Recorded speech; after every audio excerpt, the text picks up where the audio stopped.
कहते हैं कि रिश्ते जो होते हैं ना वो ऊपर से बन के आते हैं, लेकिन उन रिश्तों को यहाँ धरती पर हम प्यार से सजाते हैं, संवारते हैं, निखारते हैं और उन रिश्तों को एक नया स्वरूप देते हैं। ऐसा ही एक रिश्ता आज VNM फेसबुक लाइव में मैं आपके साथ इंट्रोड्यूस करने वाली हूँ, चेतन और प्रकृति का।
रिश्ते हमारी समाज में हर तरफ हम देखते हैं, लेकिन एक जो रिश्ता होता है पति पत्नी का, वो हमारे समाज के लिए बेहद ही खास होता है। क्योंकि पति पत्नी का एक रिश्ता वो होता है जो हमें जन्म से नहीं मिलता, लेकिन जब ये रिश्ता जुड़ता है उसके बाद जीवन भर ये रिश्ता हमारे साथ चलता है। चेतन और प्रकृति की बात इसलिए कुछ खास है और इसलिए आज हम आपके साथ करने जा रहे हैं क्योंकि चेतन जो है वो देख नहीं पाते और प्रकृति जो है वो चल नहीं पाती, लेकिन चेतन की आंखों का उजाला जो है वो प्रकृति है और प्रकृति की जो हौसला है, प्रकृति के जो पैर है, प्रकृति का जो जज्बा है वो चेतन है। अगर प्रकृति कहीं रुक जाती है तो चेतन उन्हें ले जाते हैं और जब चेतन को कहीं जाना होता है प्रकृति उन्हें ड्राइव करके ले जाती है।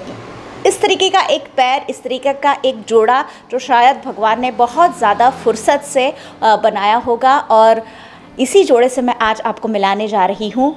चेतन और प्रकृति, बहुत बहुत स्वागत है VNM में आप दोनों का।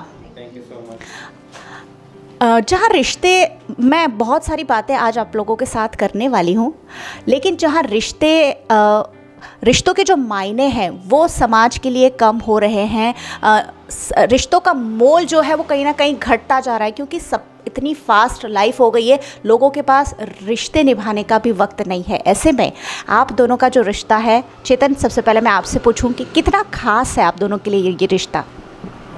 ख़ास तो इसलिए है क्योंकि एक विजुअली इम्पेयर जो होता है उनके लिए एक आंखें बनना वो बहुत डिफ़िकल्ट है, मतलब कि उनको एक तरह से गाइड करना, तो मेरे लिए तो बहुत स्पेशल है एक्चुअली, क्योंकि मैं अपने आप को इतना मुझे कंफर्टेबल होता है और मेरे लिए इतना इजी हो जाती है लाइफ मेरी वाइफ की वजह से एक्चुअली।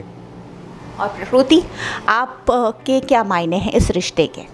मेरे लिए भी बहुत इम्पोर्टेंट है क्योंकि जब से ये मेरी लाइफ में आए हैं मेरे को कभी भी कोई ऐसा नहीं लगा कि मैं कोई काम ऐसा, हालांकि मेरे पेरेंट्स ने मेरे को बहुत इंडिपेंडेंट और बहुत स्ट्रॉन्ग बनाया है, लेकिन चेतन के आने से मैं कहीं पे भी जा सकती हूँ बिना हेजिटेशन के कि कहीं पे भी जाना हो तो मेरे को पता है मेरे चेतन मेरे साथ है, तो मेरी व्हीलचेयर को कैरी करके स्कूटर पे रख लेते हैं।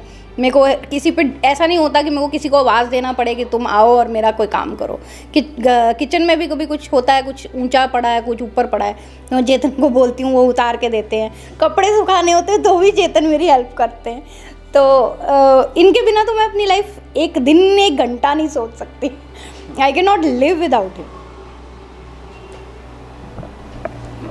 रिश्ते निभाने के लिए किसी का भी संपूर्ण होना ज़रूरी नहीं है। ये रिश्ता हमें सिखा रहा है कि रिश्ता जो होता है वो किस तरीके से आपसी तालमेल का नाम है और किस तरीके से आपसी तालमेल के साथ एक रिश्ते को एक मधुर स्वरूप दिया जा सकता है। वो चेतन और प्रकृति हमें सिखाते हैं। शुरुआत से हम बात करेंगे। चेतन, आपका जन्म कहाँ हुआ, किस तरीके की लाइफ शादी से पहले की रही?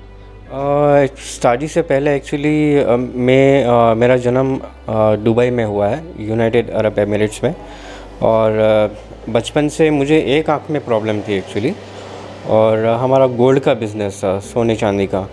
तो मैं अपनी लाइफ को वैसे काफ़ी इंडिपेंडेंटली मैं करता था, हैंडल करता था, बिज़नेस करना, सब कुछ करना। लेकिन इंडिया आने के बाद में मेरी आंखों की रोशनी चली गई इन 2008 में। एकदम से मेरी आंखों की रोशनी चली गई due to high blood pressure.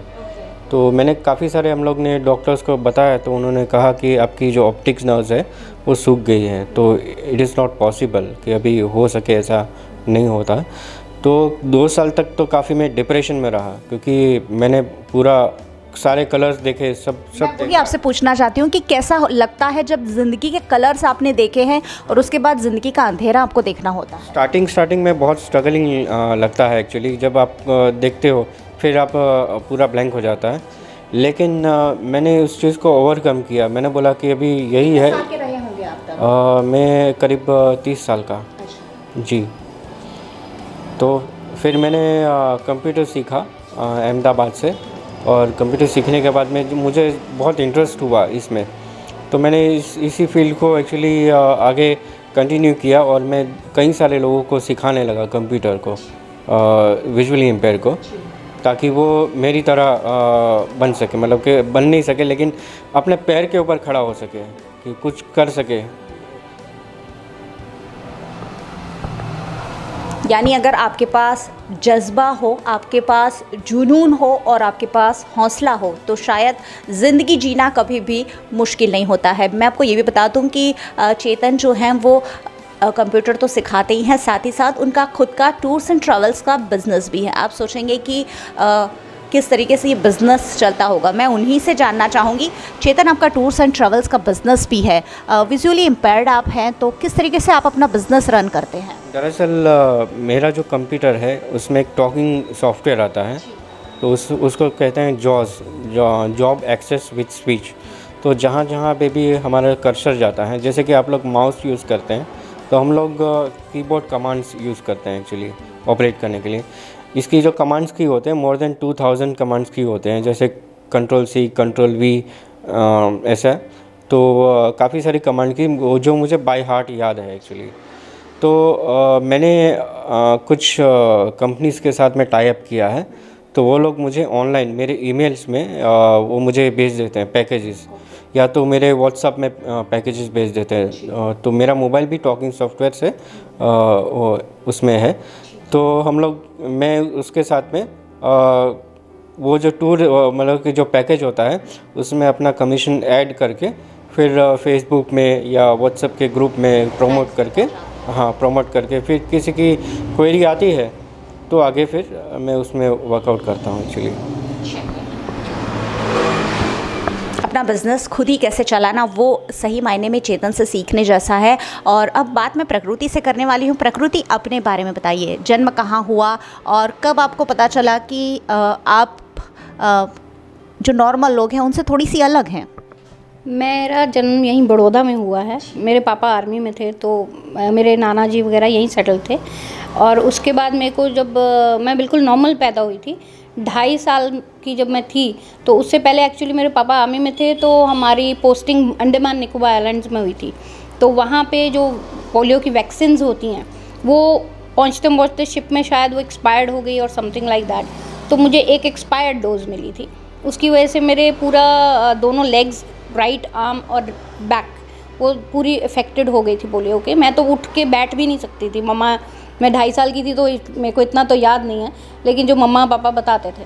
लेकिन धीरे धीरे बिकॉज उनमें जिन पार्ट में कम इफ़ेक्ट था, तो फिजियोथेरेपी और जितना भी मम्मा पापा ट्रीटमेंट करवा सकते थे, तो मेरी आर्म ठीक हो गई। पर धीरे धीरे जैसे थोड़ा सा बड़े होते रहे, तो मुझे रियलाइज़ होता रहा कि नहीं, बच्चे खेलते हैं, मैं नहीं खेल पाती हूँ।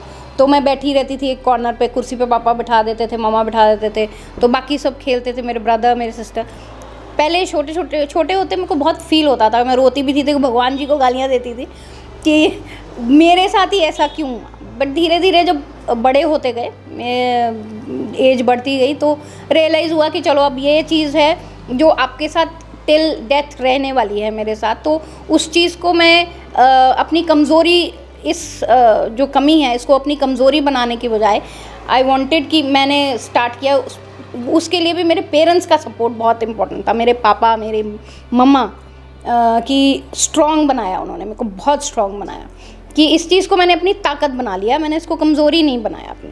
तो मम्मा मेरे से घर में जितना भी काम होता था वो भी करवाते थे। नो डाउट हमारे घर में बहुत सर्वेंट्स थे देन टू, वो कहते थे ऐसा कोई काम नहीं है जो तुम नहीं कर सकती, तुम हर काम। मेरे पापा तो मेरे को बोलते तू शेर नहीं है मेरी, मैं बीमार भी हो जाती हूँ, मैं अस्थमैटिक हूँ, बहुत सीवियर अस्थमैटिक हूँ। देन टू मेरे पापा कहेंगे नहीं तुम अभी दवाई खा ली, उठ के काम करो। बिकॉज उन्होंने मेरे को इतना स्ट्रॉन्ग बनाया कि लाइफ में कभी हम हमेशा साथ में नहीं रहेंगे, तो आगे तुम्हारे को खुद ही हैंडल करना पड़ेगा। तो मेरे को धीरे धीरे बढ़ती रही। फिर उसके बाद मैंने पूरा अपना कॉलेज स्कूल किया, फिर फैशन डिज़ाइनिंग किया चंडीगढ़ से, NIFD से। तो उसके बाद फैशन डिज़ाइनिंग के बाद मेरी मम्मा की अनफॉर्चुनेटली वो किडनी पेशेंट थे तो डेथ हो गई। तो पूरे घर की रिस्पॉन्सिबिलिटी मेरे पर आ गई बिकॉज मेरी बड़ी सिस्टर की मैरिज हो चुकी थी। तो फिर धीरे धीरे घर की जिम्मेदारियाँ आती रही और फिर एक दिन ये मिल गए और फिर एक दिन ये मिल गए। ज़िंदगी की जो सच्चाई है उससे लड़ते हुए और कहीं ना कहीं उस सच्चाई को स्वीकार कर आगे बढ़ते हुए चेतन और प्रकृति को एक दूसरे का साथ मिला। वो भी बहुत इंटरेस्टिंग किस्सा है, वो भी हम उनसे ही जानेंगे। चेतन, किस तरीके से प्रकृति आपको मिली थी? एक्चुअली मैं ट्रेनिंग कर रहा था, तो मेरा एक ट्रेनिंग था, तो वो ट्रेनिंग ख़त्म करके मैं घर पे आया और बहुत टाइम से मैं फाइंड आउट कर रहा था कोई सूटेबल लाइफ पार्टनर मिले एक्चुअली। तो मैं ऐसे ही एक मैट्रिमोनियल जो वेबसाइट है डिसेबिलिटी मैट्रिमोनियल, तो उसमें मैंने मतलब कि लॉगिन किया, पूरा अपना फिलअप किया। फिर मैंने एक्चुअली कई सारे लोगों को रिक्वेस्ट भेजा जो मुझे लगा कि वो सूटेबल होंगी मेरे लिए, लेकिन किसी का आया नहीं रिप्लाई और इनका आया प्रकृति का, लेकिन उनका भी एक अपना ही किस्सा है क्योंकि वो 3-4 बार पासवर्ड उन्होंने डाला लेकिन वो भूल गए थे पासवर्ड। तो फिर एट द एंड उन्होंने जब किया तो फिर हमारी ऐसे बात हुई थ्रू व्हाट्सएप। और पहले तो ये यकीन नहीं कर रहे थे कि अगर आप ब्लाइंड हो तो आप कैसे, मतलब कि वो व्हाट्सअप कैसे यूज़ करते हो, कैसे मुझे रिप्लाई करते हो। तो मैंने उनको बोला कि आपके फ़ोन में एंड्रॉयड के फ़ोन में टॉकबैक नाम का सॉफ्टवेयर आता है, उसको आप ऑन करो। तो मैंने बोला कि अगर आपने ऑन कर दिया तो आप ऑफ़ नहीं कर पाओगे इंडिपेंडेंटली, तो वो वाकई में नहीं कर पाए। तो वैसे बातें हुई और फिर पापा ने मतलब कि एक दूसरे से बात किया, फ़ोटो एक्सचेंज किया, और उस टाइम डीमोनेटाइजेशन का टाइम चल रहा था। तो वैसे ऐसे करके हम लोग मिले और विदिन 15 डेज़ हमारी शादी हो गई। पहले जोड़ियां जो होती थी ना, वो रिश्तेदार कोई बिचौलिए थे वो तय कराते थे, लड़का लड़की खुद तय करते थे। अब जो जोड़ियां हैं ना वो ऑनलाइन भी तय होती है। कुछ ऐसा ही किस्सा रहा है चेतन और प्रकृति का। प्रकृति, वो जो दिन थे जब आप चेतन से ऑनलाइन बात हो रही थी या व्हाट्सएप के थ्रू कनेक्ट हुए, किस तरीके का वो पीरियड था? क्योंकि वो मुझे लगता है आपके जहन में बहुत ज़्यादा ताज़ा और याद होगा ही अभी तक। हाँ, जब इन्होंने मेरे से व्हाट्सएप पे फ़र्स्ट टाइम बात करी, तो फर्स्ट टाइम तो मैंने इतना ध्यान नहीं दिया क्योंकि obviously it was first day. तो इन्होंने जब कंटिन्यू हमारी बात होती रही तो मैं 1-2 बारी तो मैं ये सोचती थी यार इतनी जल्दी ये टाइप कर लेते हैं, जब विजुअली इम्पेयर्ड है तो ये टाइप कैसे करते हैं, इनकी जगह कोई और तो नहीं कर रहा। फिर मैंने इनको पूछा, मैं कहा आप ही टाइप कर रहे हो कि कोई, क्योंकि ऑब्वियसली आपका रिलेशनशिप जब जुड़ने वाला होता है तो बहुत सारी डिस्कशंस होती हैं आगे लाइफ को लेके। तो वो भी मेरे को होता था कि मैं क्या टाइप करूं, ऐसा कुछ ना बोल दूं कि कोई और टाइप कर रहा हो पढ़ ले। तो फिर इन्होंने मुझे बोला नहीं मैं खुद ही करता हूं। तो जैसे अब चेतन ने बताया कि इन्होंने बोला कि तुम्हारे फ़ोन में भी एक टॉकबैक है, तो मैंने वो ऑन तो कर लिया है बड़ा, तो वो मेरे से बंद नहीं हुआ। फिर मैंने इनको कॉल किया, फिर इन्होंने मुझे गाइड किया कि उसको इस तरह से ऑफ़ करना है। तो फिर मैंने बड़ी मुश्किल से वो इनका सॉफ्टवेयर ऑफ़ किया। बट वो टाइम एक्चुअली इतना ज़्यादा, सिर्फ 10 दिन का तो टाइम था। अब 10 दिन में तो समझ ही नहीं आ रहा था, और वो लाइक एक सपने की तरह ही था कि हो भी रहा है या नहीं हो रहा है, वो कह रहा है, समझ भी नहीं आ रहा था। और परिवार राज़ी हो गया था आप लोग दोनों के रिश्ते के लिए? हाँ बहुत, पापा तो वैसे भी बहुत टाइम से हम ढूंढ रहे थे, बट लकीली इनको, पापा को ये पसंद आ गए, तो विद इन 15-20 डेज़ हमारी तो शादी हो भी गई। तो मेरे को तो ऐसा लग रहा था सपना ही है अभी भी। मैं तो शादी के बाद भी, अभी 6 महीने के बाद भी बोल रहे थे हम हस्बैंड वाइफ ही है हम हस्बैंड वाइफ ही है ना, कि हम कोई भाग भूग के तो नहीं आए। आज तक हम दोनों को कभी बिलीव नहीं होता कि शादी हो गई है, 2 साल हो गए अभी, फिर भी हम लोगों को समझ नहीं आती कि सच में शादी हुई है या नहीं हुई है। शादी के बाद का जो पीरियड था वो कैसा रहा? क्योंकि जब भी नए घर में जाते हैं एक नया माहौल होता है, और आप तो पंजाबी परिवार से गुजराती परिवार में आए थे, तो वो कैसा रहा आपके लिए पूरा पीरियड? वो भी थोड़ा सा एडजस्टमेंट्स में, तो ऑब्वियसली बिल्कुल ही आपका कल्चर चेंज हो जाता है, एवरीथिंग, बट थोड़ा खाना पीना सब चीज़ें चेंज होती है। थोड़ा टाइम लगा मुझे एडजस्ट होने में, बट हो गया, बिकॉज मेरी मदर इन लॉ और मेरे फादर इन लॉ, स्पेशली मेरी सिस्टर इन लॉ। आप जालंधर से शादी कर बड़ौदा आए। वडोदरा एक अलग सिटी, बहुत प्यारा सिटी है वैसे तो, लेकिन जालंधर से यहाँ आना और यहाँ एक गुजराती परिवार में सेटल होना कितना अलग और कितना मुश्किल था आपके लिए?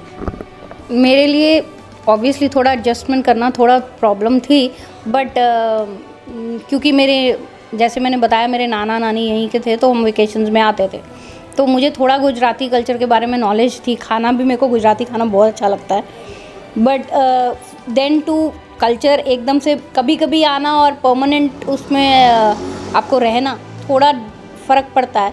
लेकिन देन टू मेरे मदर इन लॉ, मेरे फादर इन लॉ, मेरी सिस्टर इन लॉ ने मेरे को बहुत सपोर्ट किया, और उसने और मैं, उन्होंने बहुत एडजस्ट किया मेरे साथ, और बहुत उन्होंने प्यार से मेरे को रखा। बट अनफॉर्चुनेटली क्योंकि वहाँ एक्सेसिबिलिटी इशू था, तो मुझे और चेतन को यहाँ पे इस घर में शिफ्ट होना पड़ा। वहाँ सीढ़ियाँ थी, तो वहाँ चढ़ना उतरने में बहुत प्रॉब्लम होती थी। अदरवाइज़ मेरे इन लॉज ने मेरे को बहुत सपोर्ट किया और बहुत एडजस्ट किया मेरे को। जब आप लोग मिले तब तो बहुत कम वक्त था, बस शादी हो गई, आप लोगों को कुछ सोचने समझने का वक्त नहीं मिला, लेकिन जब आपने एक दूसरे को सोचा समझा तब क्या लगा? चेतन आपके लिए कितने खास बन गए? धीरे धीरे, पहले तो ऑब्वियसली हम दोनों में फ्रेंडशिप हुई, क्योंकि ऑब्वियसली एक ज़्यादा टाइम नहीं मिला शादी से पहले, तो हम लोग पहले अच्छे दोस्त बने। दोस्त बनते बनते धीरे धीरे ऑब्वियसली प्यार हो जाता है, एक साथ रहो। फिर इन्होंने मेरी प्रॉब्लम्स को समझा, लाइक मैं किस तरह से लाइफ लीड करती हूँ, बिकॉज मैं व्हीलचेयर पे हूँ, इनकी और मेरी डिसेबिलिटी टोटली डिफरेंट है, और ये कैसे अपना डेली काम करते हैं, खाना खाना सब कुछ। तो मैंने इनको अपनी बताया कि मैं इस तरह से करती हूँ, तो अगर मुझे कभी हेल्प चाहिए हो तो ये मुझे किस तरह से हेल्प कर सकते हैं, और इन्होंने मुझे बताया कि मैं ये उनका जो जिस तरह से वो काम करते हैं, तो मुझे उनको किस तरह से हेल्प करनी है। फिर धीरे धीरे ऑब्वियसली अटैचमेंट हो जाती है, एक दूसरे को समझने लगते हो, तो हम दोनों में फिर धीरे धीरे प्यार हो गया। प्यार होने के लिए शायद किसी भी चीज़ की, किसी भी पैमाने की ज़रूरत नहीं होती है, प्यार बस हो जाता है।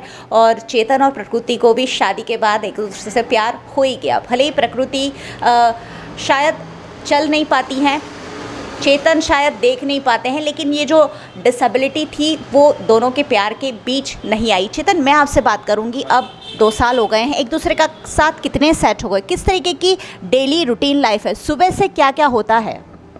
सुबह से एक्चुअली वैसे हम लोग का तो एक दूसरे के साथ तालमेल होता ही है। जैसे कि कहीं पे जाना आना हो तो एक्चुअली उनकी व्हीलचेयर है, तो वो उस बाइक पे बैठ जाती है, तो मैं व्हीलचेयर उनको चढ़ा देता हूँ उसमें, फिर हम लोग फिर बाइक को पीछे में कर देता हूँ, तो फिर आराम से हम लोग जाते हैं, आते जाते हैं। ट्रेन में चढ़ना उतरना होता है तो भी चढ़ने उतरने में उनको हेल्प की ज़रूरत पड़ती है। बाकी मुझे कई चीज़ें जो थी जो मुझे नहीं आती थी, जैसे फॉर एग्ज़ाम्पल चाय बनाना, वो सब कुछ करना, मिल्क शेक बनाना, तो इन्होंने मुझे एक बार समझाया। मैंने उनको बोला कि मुझे सिखाओ, कभी भी मुझे ज़रूरत पड़े। तो मॉर्निंग की चाय मैं इनको पिलाता हूँ। हाँ, कभी मॉर्निंग कभी आफ्टरनून की चाय पिलाता हूँ। और बस ऐसे ही हम लोग एक दूसरे के साथ, कभी मुझे कंप्यूटर में कई चीज़ों में जो एक्सेसिबल नहीं होता है, जहाँ पे स्क्रीन रीडर सपोर्ट नहीं करता है, तो ये मेरा एक लाइव स्क्रीन रीडर है, मेरी वाइफ। और आपको न्यूज़ सुनना भी बहुत अच्छा लगता है, अपडेट रहना भी, वो कैसे आप रहते हैं? नॉर्मली एक्चुअली मैं ज़्यादा करके जो इंटरनेट में से ही पढ़ लेता हूँ एक्चुअली। इंटरनेट में से न्यूज़ सुन लेता हूँ, जैसे टाइम्स ऑफ इंडिया हो गया, हिंदुस्तान टाइम्स हो गया, तो उसमें से मैं पढ़ लेता हूँ। या तो यूट्यूब भी है, तो यूट्यूब में से भी हम लोग मैं पढ़ लेता हूँ एक्चुअली, सुन लेता हूँ उसमें। तो मुझे काफ़ी एक्चुअली इंटरेस्ट होता है कि क्या चल रहा है, एक अपडेट होना चाहिए। और डिसेबिलिटीज़ के लिए भी क्या क्या न्यूज़ है, और मेलिंग लिस्ट है हमारे, तो मेलिंग लिस्ट में भी मैं अपडेट रहता हूँ कि क्या क्या हो रहा है, तो पता चलता है। डिसेबिलिटी जो है वो चेतन और प्रकृति की ज़िंदगी में कहीं भी आड़े नहीं आती है। उनका जज्बा इतना बुलंद है, उनका हौसला इतना बुलंद है कि दोनों एक साथ मिलकर दोनों अपनी अपनी जो कमी है उसे पूरी करते हैं और साथ में मज़े से ज़िंदगी जी रहे हैं। प्रकृति, ज़िंदगी को आगे कहाँ देखते हो चेतन के साथ? क्या क्या उम्मीदें हैं, क्या क्या सपने हैं और क्या क्या करना चाहते हैं आगे? अभी तो सबसे इम्पोर्टेंट सपना है कि हमारा अपना खुद का एक घर बनाना है हमने।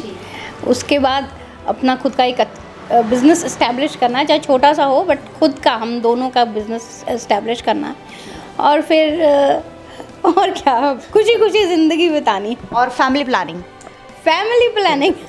हाँ, वो तो सिर्फ भगवान जी के ऊपर है। अगर हो गया तो it's well and good, otherwise हम दोनों खुद में ही बहुत कंप्लीट है।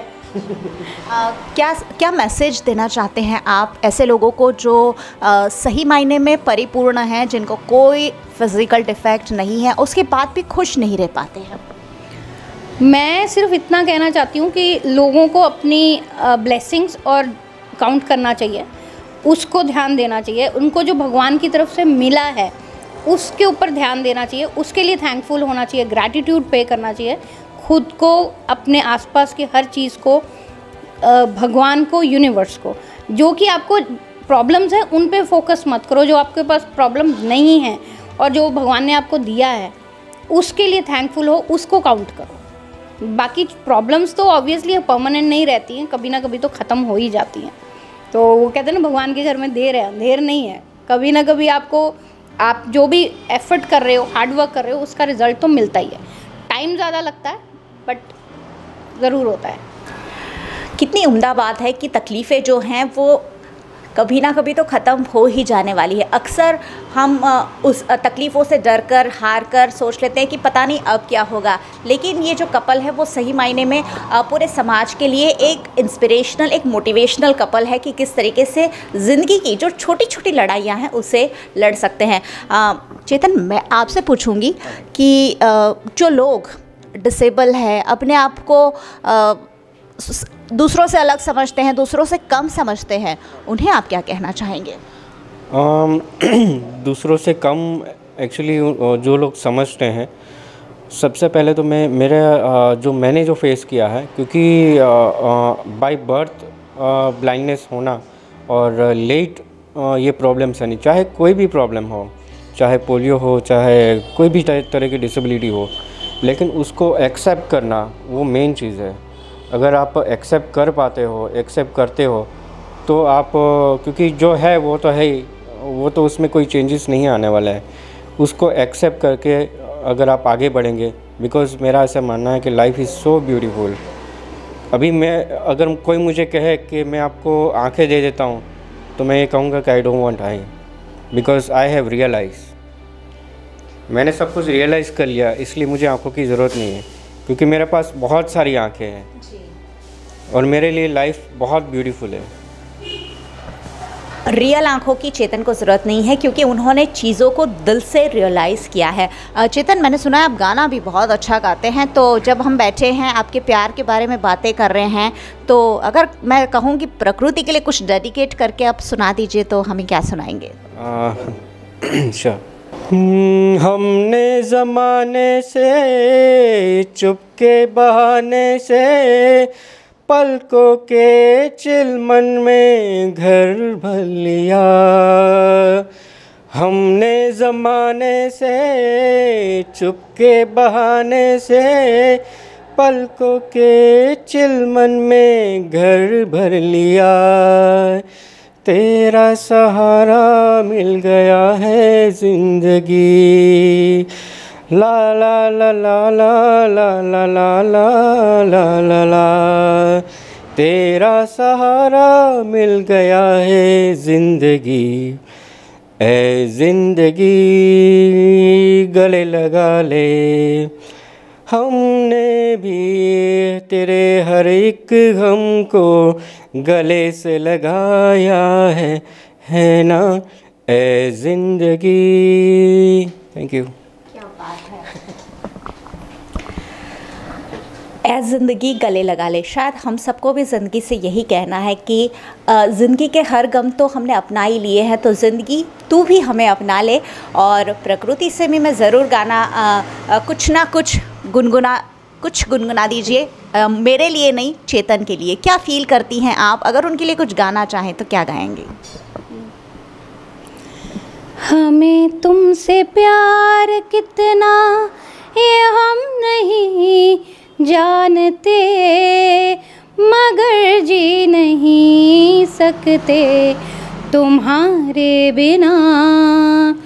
हमें तुमसे प्यार कितना ये हम नहीं जानते, मगर जी नहीं सकते तुम्हारे बिना। बस, थैंक यू। क्या बात है। बहुत ही खूबसूरत आप दोनों की आवाज़ और बहुत ही खूबसूरत अंदाज़, क्योंकि आप दोनों जो चीज़ें कर रहे हैं वो दिल से आ रही है, और सही मायनों में चीज़ें दिल से आना बहुत ज़्यादा ज़रूरी है, तभी जीवन जो है वो स्मूथ रहता है, उसमें प्यार बना रहता है और उसमें खुशियाँ झलकती रहती है। चेतन और प्रकृति से आज इसलिए हमने आपको मिलाया है क्योंकि अक्सर हम बड़ी बड़ी चीज़ों के पीछे इतने भागते रहते हैं कि छोटी छोटी चीज़ें मिस कर जाते हैं, और वो छोटी छोटी चीज़ें ही कहीं ना कहीं हमें खुशियाँ देती हैं। मुझे लगता है कि ज़िंदगी में जो सबसे मुश्किल और सबसे आसान काम है वो है खुश रहना, खुद को खुश रखना, और वो ही हम अक्सर नहीं कर पाते हैं।